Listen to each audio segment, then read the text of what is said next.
Dear students, myself Dr. Fatima Sultana, Associate Professor in Department of Zoology, JDP Government Girls College, Kota, Rajasthan. Today I am going to take your topic, social structure of honeybee. We are going to know about the behavior of honeybee, their social organization, how they search for food. We are going to study all about this. Honeybee, it belongs to the class Insecta. And you all know the in insecta all the insects come which have three pair of appendages. This belongs to arthropoda, in which legs are jointed. They have jointed appendages, and insecta means they have six legs, that is three pair of legs, and belong to order Hymenoptera and family Apidia. There are five well recognized types of bees found in the world, whereas there are many bees, but recognized bees are of five types. And we all know, आप सब जानते हैं कि Honey bee के बारे में जो है वो बहुत ही पुराना, मतलब हिंदू वैदिक स्क्रिप्चर्स में भी देखा गया है। ऋग्वेदा, अथर्ववेदा, उपनिषद और भगवत गीता में भी मेंशन है ये मधुमक्खियों के बारे में, और मधुमक्खियों के रख रखाव, इनके जो बी कीपिंग, जो एपिकल्चर जिसको हम आज कहते हैं, ये काफ़ी पहले से ही चलता आ रहा है। और एनवायरमेंटलिस्ट में तो ये बहुत ज़्यादा कंसर्न्ड टॉपिक है। Why it is so concerned among environmentalists? Because bee populations are a common concern. Why? This is the insect which contributes in pollination.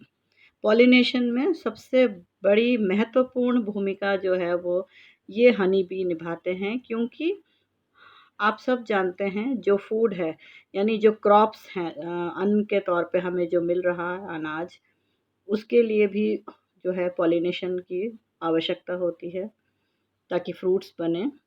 और जो फल हम खा रहे हैं, जो सब्जियां हम खा रहे हैं, everything what we are consuming as food, it comes from plants. और प्लांट्स में पॉलिनेशन जो है it is very essential for the development of the fruits and seeds. तो who is going to help? The most contribution which is being given is that by honeybee. और ये जो honey bee है, इनका population जो है वो बहुत तेज़ी से गिरता जा रहा है।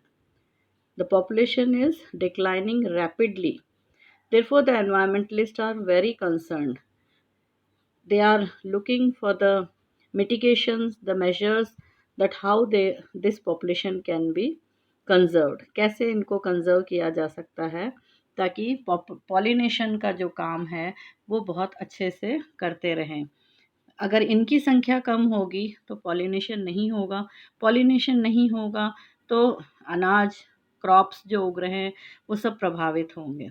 तो देखा जाए तो क्या है कि it is this tiny animal, ये जो एनिमल है, इंसेक्ट है, पूरे इकोसिस्टम जो हैबिटेट है उसको चेंज करने वाला है, अगर इसका पॉपुलेशन बिल्कुल ही गिर जाएगा तो।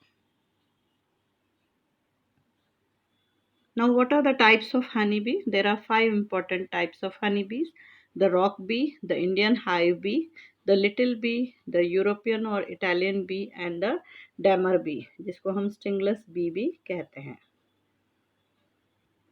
आप जगह जगह देख सकते हैं हनी बी के हाइव्स, जो मधुमक्खी के छत्ते हैं, कभी कभी तो आपके घर पे भी लग जाते हैं। फिर आप थोड़े दिनों में देखते हैं वो अपने आप चले भी जाते हैं या उनको हटाना पड़ता है। पेड़ों पे आप लटकते हुए मधुमक्खी के छत्ते देख सकते हैं। जो पुराने मॉन्यूमेंट्स हैं, बिल्डिंग्स हैं, इन सब में भी आप जो है ये मधुमक्खी के छत्ते आम तौर पर देखने को मिल जाते हैं। So this are the various different types of hive of rock bee, little bee, Indian bee and stingless dammar bee. Rock bee जो है ये जाइंट बीस में आता है। They are the giant bees found all over India in sub-mountainous region up to an altitude of 2700 metre. यानी ये काफ़ी जो माउंटेनियस हाइट्स हैं वहाँ तक जो है ये रॉक बी पाए जाते हैं। और ये सिंगल कोम बनाते हैं जो 6 फीट लंबा और 3 फीट डीप है। तो आप देख सकते हैं इसके साइज़ के आधार पर ही कि कितना शहद बना सकते हैं ये। They produce 36 kg of honey पर कोम पर ईयर, यानी एक छत्ते से प्रति वर्ष जो है 36 केजी के करीब शहद निकल सकता है। बट ये जो है फेरोशियस होते हैं, इसीलिए इनको रियर करना यानी कल्चर करना, जो कि एपीकल्चर जिसको हम कहते हैं, वो मुश्किल होता है। Little bee they build single vertical combs, ये भी सिंगल वर्टिकल कोम बनाते हैं। They also construct comb in open of size of palm in branches of bushes, hedges, buildings, caves, empty cases. सब जगह आप देख सकते हैं, बुशेस में, बिल्डिंग्स में, बड़े जो पेड़ के तने हैं उन पे, गुफाओं में, इन सब में जो है आप ये इनका वर्टिकल कोम देख सकते हैं। बट ये जो है शहद जो है वो कम प्रोड्यूस करते हैं। पर कोम पर हाइव जो है सिर्फ 1/2 किलो शहद ये प्रोड्यूस करते हैं। और they are not rearable as they frequently change their place. इनको भी कल्चर करना मुश्किल होता है क्योंकि ये अपना जगह जो है वो बार बार बदलते रहते हैं। छत्ते को जो है एक जगह से दूसरे जगह शिफ्ट करते रहते हैं ये। और ये सिर्फ प्लेन्स में ही अवेलेबल होते हैं, हिली रीजन में नहीं होते हैं ये। इंडियन हाइव बी, ये they are the domesticated species which construct multiple parallel combs, यानी आप एक ही जगह पे पैरेलली खड़े कोम्स देख सकते हो। लटकते हुए जो छत्ते हैं वो आप देख सकते हैं। और इसमें जो है 6 to 8 kg पर कॉलोनी जो है पर ईयर ये शहद प्रोड्यूस कर सकते हैं। ये जो मधुमक्खियाँ हैं ये एपिस फ्लोरिया से बड़े होते हैं बट एपिस मेलिफेरा से छोटे होते हैं। They are more prone to swarming and absconding, जगह बदलते रहते हैं। और they are native to India, Asia. European bee जो है ये इम्पोर्ट किया गया है। They have bought from the European countries जैसे कि इटली। और ये जो है they are very similar in habit to the Indian bees which build parallel combs. ये भी जो है पैरेलल कोम्स जो है मधुमक्खी के छत्ते बनाते हैं। और इनमें जो है पर कॉलोनी 25 से 40 केजी जो है शहद प्रोड्यूस करते हैं। तो आप देख सकते हैं इनके अंदर शहद की मात्रा काफ़ी अधिक है, 25 से लेके 40, 25 to 40 KG of honey is produce पर कॉलोनी पर ईयर। डैमर भी, ये सबसे छोटे होते हैं साइज़ में और इनको जो है स्टिंगलेस बीस भी कहते हैं। ये जो है काफ़ी छोटे होते हैं और क्रेवाइक्सिस यानी जो बिल्डिंग्स के दरारों में या पेड़ों की जो दरारें होती है तनों की, उनके अंदर जहाँ छोटे-छोटे छेद, इनमें भी जो है ये पाए जाते हैं। और ये पॉलिनेशन में बहुत इम्पॉर्टेंट रोल प्ले करते हैं because they contribute a lot in pollination of various food crops. But इनके अंदर शहद की जो मात्रा है वो सिर्फ 100 ग्राम प्रति वर्ष निकलता है। तो although they are not producing honey, शहद नहीं बना पा रहे हैं ये, पर फिर भी ये इकोसिस्टम के लिए बहुत इम्पॉर्टेंट है क्योंकि इनका जो कंट्रीब्यूशन है वो बहुत इम्पॉर्टेंट है पॉलिनेशन को लेकर के। जितने भी हमारे फूड क्रॉप्स हैं उन सब के अंदर जो है ये पॉलिनेशन में कंट्रीब्यूट करते हैं। These are the other bees found in the all over the world. Honey bee के कंपैरिजन में अगर आप देखते हैं तो लीफ कटर या small carpenter, sweet bee, digger bee, fairy bee, ये सारे तरह तरह के बी पूरे वर्ल्ड में पाए जाते हैं। अब बी का सोशल बिहेवियर होता है, it is very particular for to honey bee. All the bees are social including this honey bee and the bumble bees, जो कि एक कॉम्प्लेक्स सोसाइटी की तरह रहते हैं। एक कॉम्प्लेक्स सोसाइटी की तरह रहते हैं जिसको हम कहते हैं यू सोशल। ये यू सोशलिटी क्या होती है? You sociality is an extreme form of social behaviour found in just a few types of animals. कुछ ही एनिमल्स में पाए जाते हैं, जैसे कि दूसरा एग्जाम्पल अगर हम देखें तो वो है टर्माइट्स और एंट्स। तो इनके अंदर आप क्या कैरेक्टरिस्टिक फीचर देखते हैं? What is the characteristic feature of this eusociality? First is that presence of several generations in a single nest at the same time. यानी एक नेस्ट में, नेस्ट यानी इनका जो बी हाइव है उसमें एक ही जगह पे आप कई जनरेशन्स देख सकते हैं सेम टाइम पर। इसी तरह से जो दूसरा है वो है cooperation by some members of the society in caring for offspring that are not their own, यानी उनके अपने खुद के बच्चे नहीं होते हुए भी ये जो है मेंबर्स उनके डेवलपमेंट में, उनके केयरिंग में, जो ऑफस्प्रिंग्स हैं उनके केयरिंग में पूरा कॉपरेशन देते हैं। they cooperate in the development of the offsprings although they are not their own. Next है division of labor. Every member has its own work to do, यानी प्रति मेंबर का अपना अपना कार्य होता है। जैसे क्वींस हैं तो उनको रिप्रोड्यूस करना होता है, अंडे देना और ऑफस्प्रिंग्स पैदा करना। वर्कर्स जो है ये बहुत काम करते हैं, जब ऑल्दो वो रिप्रोडक्शन में कोई खास उनका योगदान नहीं होता है। ये जो हनी बी है हाइमेनोप्टेरा को जो बिलोंग करता है एपीडिया एपिस, ये इन तीनों कैरेक्टर्स को फुलफिल करता है। ये जो यू सोशल के 3 कैरेक्टर्स हैं उसको ये कंप्लीट करता है। It meets all the 3 of the criteria. What are those 3? Reproductive division of labor, cooperative brood care, overlapping generations. Reproductive division of labor किसके पास है? Each honeybee colony consists of a queen, workers and drones. 3 होते हैं, queen, workers और drones. और ये जो तीनों cast हैं इन तीनों का वेल डिफाइंड रोल होता है।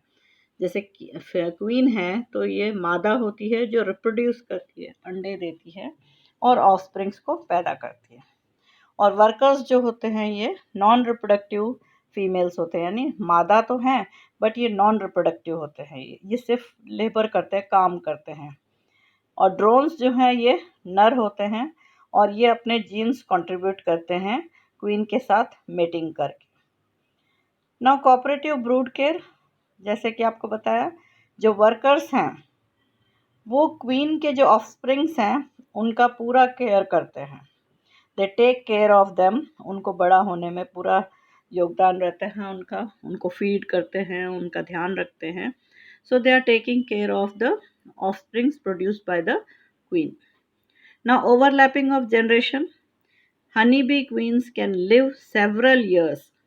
हनी बी क्वीन जो है वो कई वर्षों तक रह सकती है और कॉलोनी में जो ऑफस्प्रिंग्स हैं उनके साथ जनरेशन टू जनरेशन जो है वो एग्जिस्ट करती है। एक ही कॉलोनी में आप कई जनरेशन्स ऑफस्प्रिंग के देख सकते हैं। जो सोशल स्ट्रक्चर है हनी बी का, यानी जो कास्ट है, 3 कास्ट हैं इनके, वो है drones, queen's and workers. Drones कौन होते हैं? जो नर मधुमक्खियाँ होती हैं। Drones are male honeybees. The drone's head and thorax are larger than those of the females. जो मादाएं हैं उनसे बड़ा इनका हेड होता है और थोरैक्स जो है वो भी लार्जर होता है। और इनके जो आइज़ होती हैं वो बड़ा टिपिकल होती हैं। जो आइज़ हैं वो लार्ज होते हैं और सेंटर ऑफ द हेड में टच होते हुए ऐसे दिखाई देते हैं। जैसे आपने अगर हाउस फ्लाई देखा हो, मक्खी को देखा है, तो उसकी आंखें जो है वो बड़ी बड़ी होती हैं और ऊपर से अगर हम देखें तो दोनों टच करते हुए से अपीयर होते हैं। एब्डोमेन जो है इनका थिक और ब्लंट होता है, जबकि वर्कर और जो क्वीन है उनका एब्डोमेन पॉइंटेड होता है। इस चित्र में आप देख सकते हैं इसका जो एब्डोमेन है पीछे से ब्लंट है। और ड्रोन्स जो हैं they are responsible for passing the colonies genes on to the next generation by mating with queens from other colonies.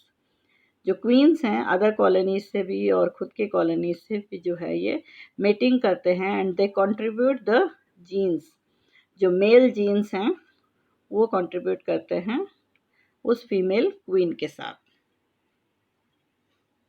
Next is queen's. Queen's कौन सी हैं? मादाएं जो रिप्रोड्यूस करती हैं।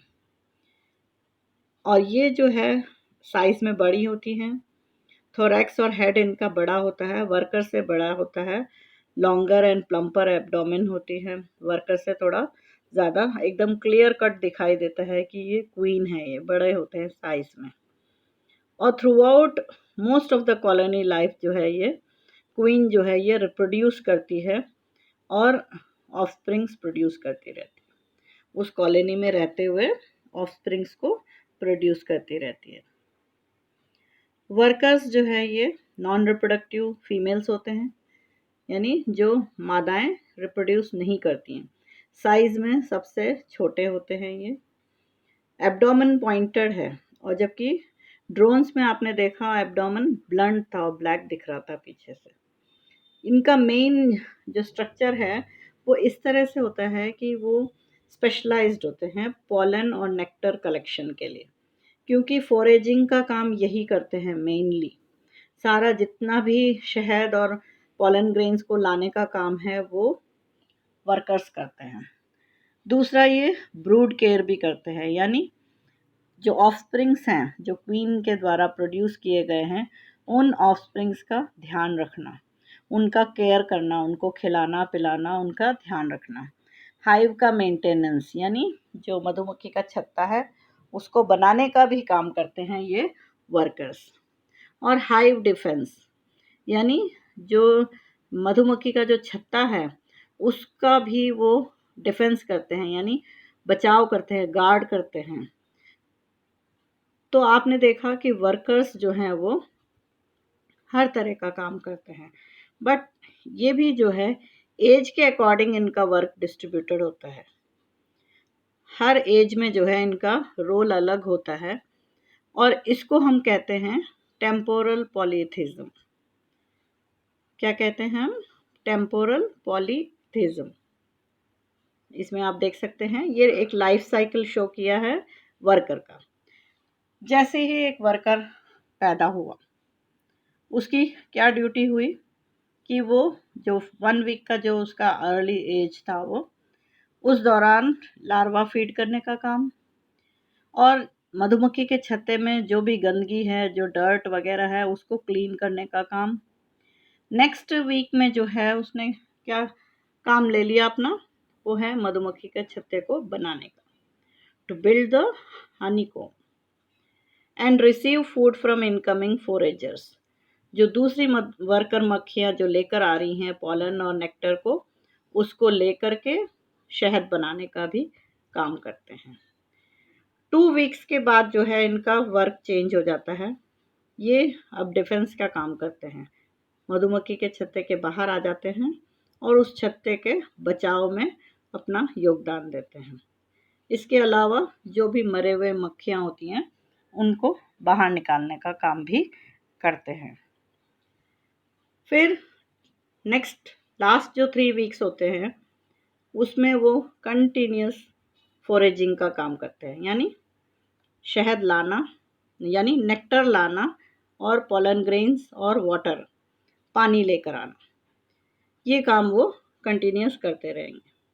तो इस तरह से आप देखते हैं जो 5 to 7 वीक्स का जो लाइफ साइकिल है उसमें हर एज में वो उनका वर्क डिस्ट्रीब्यूटेड था। इसी को हम कहते हैं टेम्पोरल पॉलीएथिज्म। तीनों आप देख सकते हैं, क्वीन, वर्कर, ड्रोन। क्वीन और वर्कर दोनों मादाएं हैं, बट क्वीन जो है वो रिप्रोडक्टिव यानी रिप्रोड्यूस कर सकती है, कंटिन्यूस रिप्रोडक्शन करती है और ऑफस्प्रिंग्स को पैदा करते हैं। जबकि वर्कर जो है मादा तो है but it is non reproductive, work करने का काम करते हैं और अपने पूरे लाइफ साइकिल में इनका वर्क डिस्ट्रीब्यूटेड। ड्रोन ये मेल नर होते हैं और इनका काम होता है जीन्स को कंट्रीब्यूट करना, क्वीन के साथ मीटिंग करके अपने मेल जीन्स को क्वीन के साथ कंट्रीब्यूट करके नए ऑफस्प्रिंग्स को रिप्रोड्यूस करने में हेल्प करते हैं। तो आपने देखा ये तीनों कास्ट किस तरह से अपना अपना वर्क कर रहे हैं। So we see that there is division of labour. हर एक का अपना अपना काम है, फिक्स्ड है, चेंज नहीं हो सकता और वो अपना ही रोल प्ले करते रहेंगे। तो नेक्स्ट हम जो है ये पढ़ेंगे कि कैसे ये फूड को सर्च करते हैं, कैसे लेकर आते हैं और कैसे शहद बनाते हैं। Thank you.